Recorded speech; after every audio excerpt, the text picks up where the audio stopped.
Hey guys. Welcome to Couple. Please like and subscribe if you like the video. Senator Rand Paul floated the possibility of a dialogue with Russia about keeping NATO from further expanding its umbrella into Eastern Europe. The Kentucky Republican, who recently returned from a trip to Russia for meetings with Russian lawmakers, suggested that the country's leaders may have fears of NATO seeking to go as far as expanding into Georgia and Ukraine.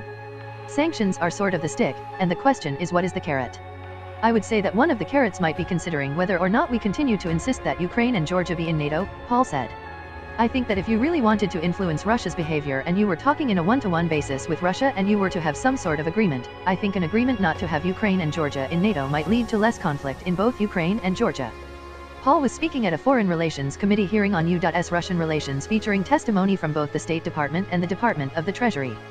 Paul's questions and commentary were much different from Senate colleagues on both sides of the aisle who took a harder line toward President Vladimir Putin. But Paul asked whether the existing U.S. sanctions regime is working and what an alternative might look like. A really important question that we have to ask is, do sanctions change behavior? And so, without the answer to that, I think we can't really decide whether we want more sanctions, Paul said. I think one possibility is that they don't work, and if they don't work, what is the result of sanctions?